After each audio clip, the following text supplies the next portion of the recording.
I learned that last week. Isn't it fun? Like, we're always learning new things. There's always more to be revealed. There's always some new layer. There's always a new question. There's always something next. Yeah. I love it. I love it. And I'm enjoying this.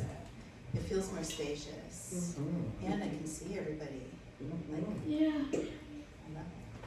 So I'm going to share a story that I think I shared briefly. I don't know if it was around Christmas or winter solstice. It was about David Ault. I believe we all were having I think it was President's Day 1982. So that Could you be less specific? Was it a Sunday though? It was a Sunday, right? My apologies. for remembering. Thank you. I need you. Anyway, I shared this story once about David Ault, but just briefly. And if you don't know who Dr. Reverend David Ault is, he is an ordained minister with Centers for Spiritual Living. He does not have his own church, but what he does have is a global charitable organization called Kaleidoscope, which provides for youth in Indonesia, Cambodia. Yeah, it's not Indonesia. In Cambodia. And if you're interested in the beautiful and amazing work that he's doing with Kaleidoscope, I really encourage you to look that up. And just Google David Ault and you will be able to get to his website and hear him. He has been a deep inspiration for me for decades, and just love him. And so I had an opportunity to meet him when I was working at Santa Rosa, CSL Santa Rosa. He came as a guest speaker, and he offered to us as staff a 30-minute meeting with him. And I was super excited, and so knowing for like weeks beforehand that he was coming, I went into what do I do? What do I talk to David Ault about for 30 minutes? I mean, I'm not really sure what I'm supposed to do with that 30 minutes. So I talked to him about his work. Do I talk to him about Kaleidoscope? Do I start asking him questions? Or maybe do I treat this like a little mini counseling session, you know, like a little quickie spiritual tune-up? Or, I mean, what, I don't know what I'm supposed to do with him. I was a little overcome with the excitement of it. But what happened is I went into my session with David Ault, and I decided that I was going to, for some reason, tell him all the things that I'm doing. All the things that I'm doing in my job, all the things that I'm doing in my personal life, all the things that I'm doing in my extracurricular activities. I was a very, very busy person at that time in my life. I was the logistics manager, volunteer coordinator for an enormous church. I was baking biscuits in the morning, I was also putting myself through school, and I was single at the time, and so I was maintaining my own household, and I just started sharing all of the things my busyness and how awesome I am. And I also shared with Dr. Ault all of the beautiful things that I wanted to do, all of the ideas that I had, what I wanted to do with my ministry, what I wanted to do now as a practitioner and as a ministerial student, and all of these things. And he sat there very quietly throughout my dump. And he said a few things to me, but he said, Donna, what I want you to do is I want you to take this, call it a mantra with you. And he said 3 words to me. That became my mantra: I am available. And I was very confused by that, because didn't he just hear how busy I am? What does this mean? And he didn't give me any further instructions. There wasn't a 5-step plan. There wasn't like a thing that I was going to go vision board about or affirmations for me to use. It was simply, I am available. So I didn't know what to do with it. However, I do know what to do with a dry erase marker. So I went to my office, and on my whiteboard, at the very top in red, I wrote, I am available. And my my whiteboard is generally very full at the time. It has lists and check boxes and phone numbers and appointments. It's like my brain kind of on the wall. And it was the first thing that I would see when I would walk into my office was this whiteboard with all of this stuff on it. And at the very top, in red, I am available. So I would see it every time I would walk in the office.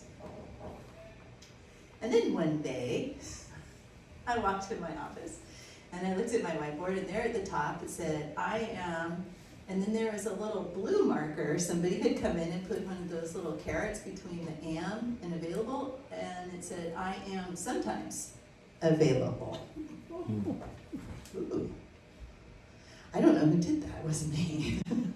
But it was in that moment that the mantra started working in my life.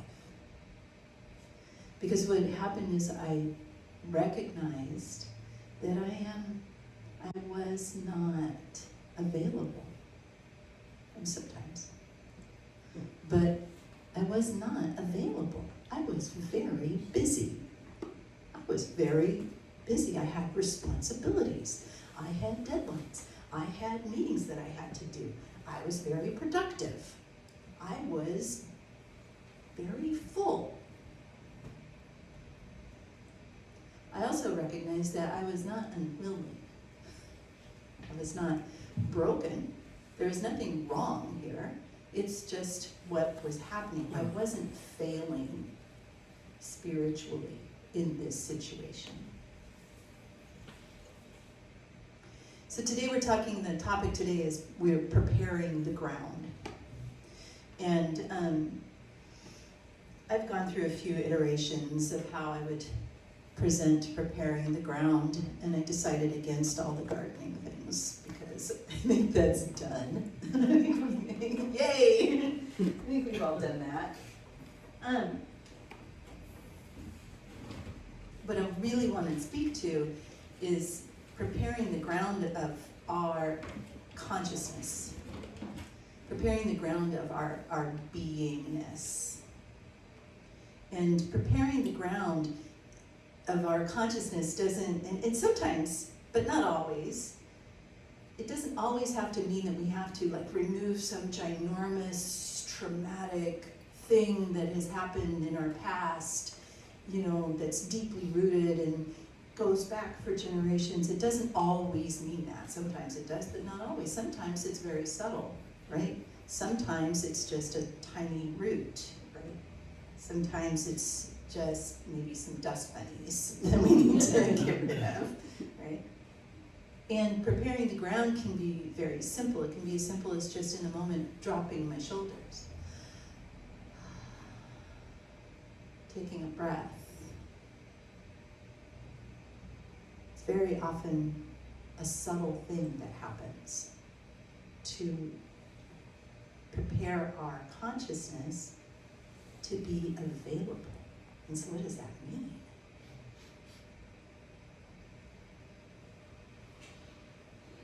The way that I get to understand being available is by kind of understanding how I'm unavailable. And I already touched on that, but it's still true in a lot of ways. When I'm unavailable, what happens is that I'm clenching. I'm kind of tight. I'm holding on to my responsibilities. I'm already full. I'm taking care of business. And what I've learned is that life doesn't happen when I'm full. And I start wondering sometimes, well, why aren't things changing in my life? I'm doing the meditations, right? I did the journaling, I'm talking to my spiritual counselor, I'm doing the spiritual mind treatments, I'm reading the books, I'm doing the vision boards, I'm doing all the things, and my life still isn't changing. And my life isn't changing because there's no room for anything new to come in.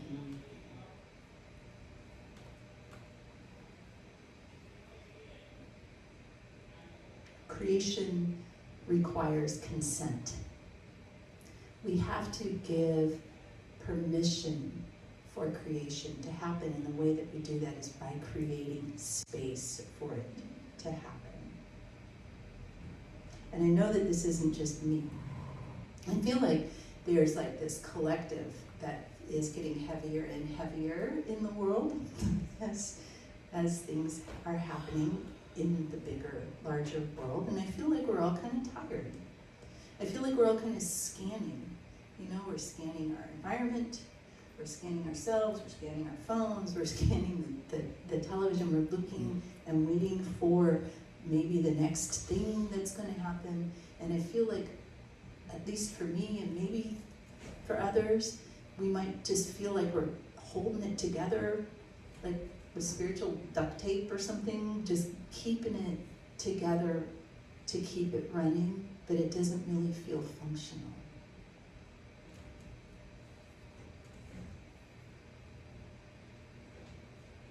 Consciousness cannot create through a clenched fist. And I heard Reverend Ron say the other day in a meeting, he said that consciousness can't create through a clenched brain.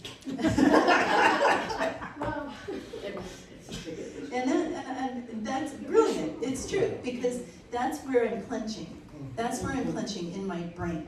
I'm trying to make sure that everything that I'm doing right now is going to prepare me for my future, and my future might just be in the next 10 minutes, right? But I feel like if I can get everything to just work just right, if I get all of my ducks in a row, all of those things, that means that my future is going to be intact, and I'm going to be fine. But preparing the ground isn't about fixing things. It's not about fixing. It's about becoming available. So how do we get there? How do we become available when we know or we feel or we think that if I stop doing something, everything's going to unravel?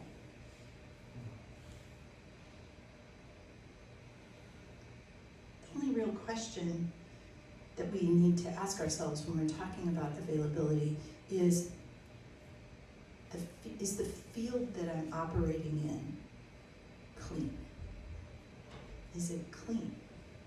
And the field that we operate in is the field of the creative consciousness. That is the law. It is what we dwell in. It's where we live. And it is receptive to all of everything that is happening inside of us. It's receptive to our thoughts. It's receptive to our feelings. It's receptive to our words. It's receptive to what we physically do. It is always in communication with us, and we are always in communication with it. It is a give and take, a constant flow. And so, what's in my field? What's in my field? Am I full of fear? Am I hanging on to resentments? Is there unfinished business that I maybe need to take care of? You're welcome. Thank you. Have a blessed day. Thank you. Lots of love to you, Hex 1-5. Am I living in fear?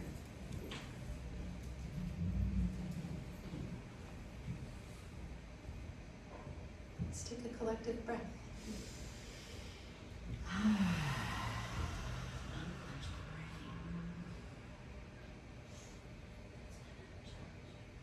Tightening, clenching, tightening, overthinking, trying to manage everything, trying to be prepared for the next shoe to drop, trying to prepare for the next news cycle. What's going to happen today? Who knows? Staying off balance. So this energy field that we dwell in cannot flow into our life.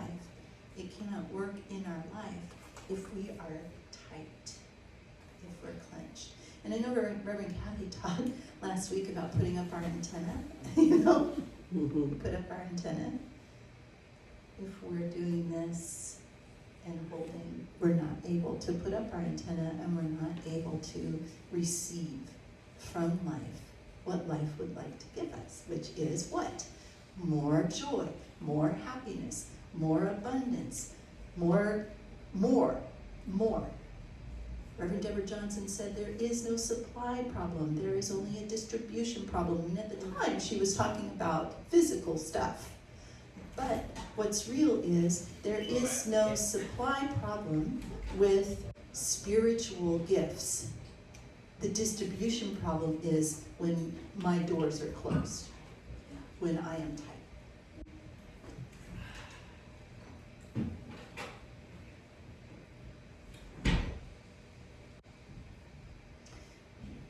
If anybody has ever had a conversation with me, you probably have had the experience of me not being able to recall a name of an actor or a person or a pet or a movie that I saw or a show that we were talking about yesterday. You may have experienced that with me, and what happens inside when I'm saying, because I've learned how to say very gracefully, I'm sorry, I don't recall that, but inside I'm like, oh my God, what was the name of that thing? Who was that person? Who was that actor? I really loved that show. I can't remember what day was it. I don't remember what year that happened, but that's happening inside, and I'm scanning and I'm trying and I'm working really hard, and then eventually I just give up. And then sometimes like about 10 minutes later, boom, there it is. Or 4 in the morning, boom, there it is, right? And what happened is I made space. I made space for that information to come in. I stopped clenching, I stopped trying to force, because if you've ever felt there's like an energetic sort of, it's kind of like physics, like the more you lean towards something, the further away it seems to get. Right? Chasing. And so just allowing space in my mind, allowing space in my energetic field. That's giving consent. That is making yourself available. So today my mantra still is, I am available. I am available. I'm available. And there's nothing to say after that. I can't say I'm available for, I can't say I'm available but, I can't say I'm available and, I am available. The sometimes has been erased. It's been erased. When I notice myself clenching, when I notice myself trying to control outcomes, when I notice myself thinking that I think I know what this person did because why they did what they did, because, and I can make up a whole big story and I can do all of the things. When I notice myself blooming out into that, I see it pretty quickly these days. And I'm like, oh, well that was a fun little exercise. Let's stop that. Let's stop that. Because when I'm in that place, I'm not available. I'm not available for the Spirit to work to me, through me, as me, or for me. Availability is consent, and we can start really small. It can start small. It can start small, like, where am I struggling to try to remember what year something happened? And why? Why am I struggling with that? It happened. Why am I struggling to figure out what next step I need to make so that the next step is going to take me to a goal? Why don't I just allow and just focus on the goal and allow the steps to come to me? And here's what happens is sometimes I run into walls. And what I'm learning to do is, instead of seeing myself run into a wall as a stopping point, but more as a directional. Okay? I had a general manager at the bakery where I worked who one day, he wasn't a chef or a cook. He knew how to run a business though, very well. But he bounced into my kitchen at 6 in the morning while I was baking biscuits frantically, and he said, "We're not going to say no in this kitchen ever again." I said, no.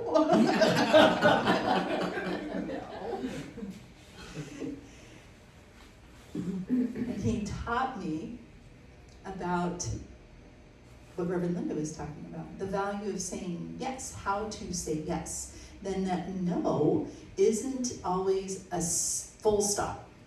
No is a stepping stone toward yes. No means this isn't the path. No means this isn't the way to go. Try something new. Try something different. It doesn't mean that the goal that you want to get to isn't okay. It just means that this step that you're taking right now isn't the one. So never stop saying yes. Never stop being available. See the wall, see the no as a portal. Turn the things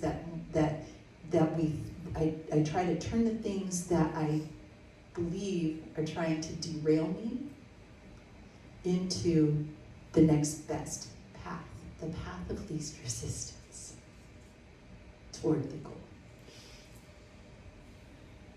So my invitation to you for this coming week is to notice, just be available to notice where you might be gripping, where you might be tightening, where you might need to make space, and then breathe.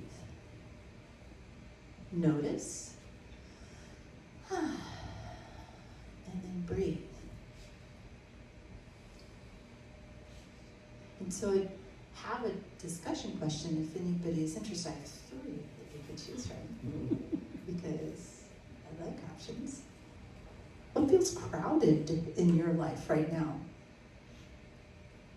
Where do you feel like maybe you're bracing? Where could you maybe make a little more room? Literally, my garage is full of recycled. There is a very important lesson in clutter. And that external clutter, because we live in the macrocosm of our microcosm, external clutter represents the internal clutter of us. Very good. Yeah, and it was we couldn't recycle for all the pandemic, so it accumulated. And then my injury, it's like, okay, it's just gonna be there. And I just have to notice it. It's like, I'm gonna get to you. I got to the trash, but yeah, to recycle. It's closing in like the Star Wars. Yeah. Where do you feel crowded? What feels like you're bracing? Where can you make a little more room?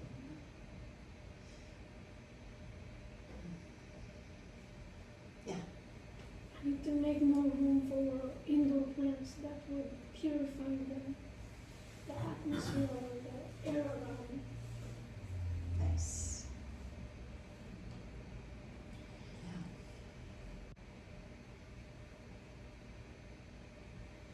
Yeah. After 5 years of DJ being gone, I'm finally really looking at what's in the house and what can go, what needs to stay, what can go. You know, I just haven't looked at stuff. You know, it's like so much stuff is there and you don't see it anymore. So it's a matter of looking at it and deciding where it needs to go. Yeah. I was thinking the other day, why do I have a bookcase? I don't read one thing that's in that bookcase. And I need much more room in my bedroom for a desk that is clear so I can write with a chair and a light, you know. But I just don't understand. I mean, I was talking to my daughter and she said, well, that's what bedrooms come with. They come with a bookcase. You know, and I didn't know that. I said, I don't really have the courage. Yeah, I do. I'm gonna put they're all spiritual books. I mean, they're all good books, you know, but bring them here, you said, Yeah. We got empty bookcases right here. okay. I'm moving in. bookcase, therefore a bedroom. What I've found helpful, one of my sisters who helps people move from their homes when they have to move to a senior community and have to get rid of a lot of stuff, is to take photos. So you have a photo as a memory of what you have. Oh. Like that. Because it's the memory of it after all anyway. Yeah. So I gave away a whole bunch of books, some of which had inscriptions from the authors. I just took photos of the cover and the inscription. I felt much more comfortable letting it go. That's nice. So as you move through your week looking in your environment of things that maybe need to move along, the invitation is also to look at your internal world. And where are we holding on? Where am I holding on to something that doesn't need to be here anymore? Do I have an old resentment that I'm still, what do they call it, nursing a grudge? And I always imagined this little grudge that I'm nursing. Growing. Yeah. It's just, I'm feeding it my life force. What a vision. You're welcome. That's never leaving my head now. There's something to move along.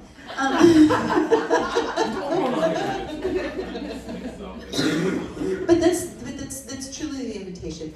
And what I've experienced when I have released physical things is that I start getting closer and closer to what's inside me that needed to have all of the physical things. Yeah. Because there's comfort in clutter.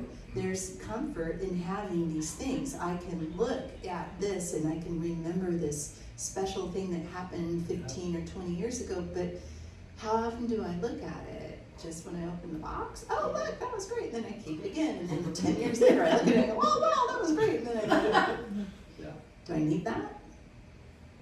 When I look inside, do I need to finish that argument with my parent? Do I need to have the final word in a conversation that feels incomplete?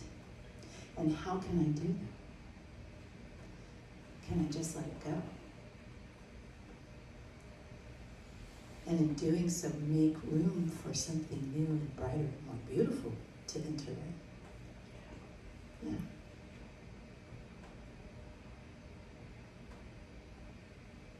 So everybody now has a new mantra. What is it? Mark, you didn't say it. I don't remember.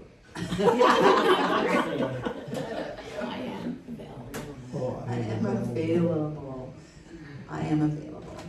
And that is from Dr. David Ault, through me to you. Have a blessed day.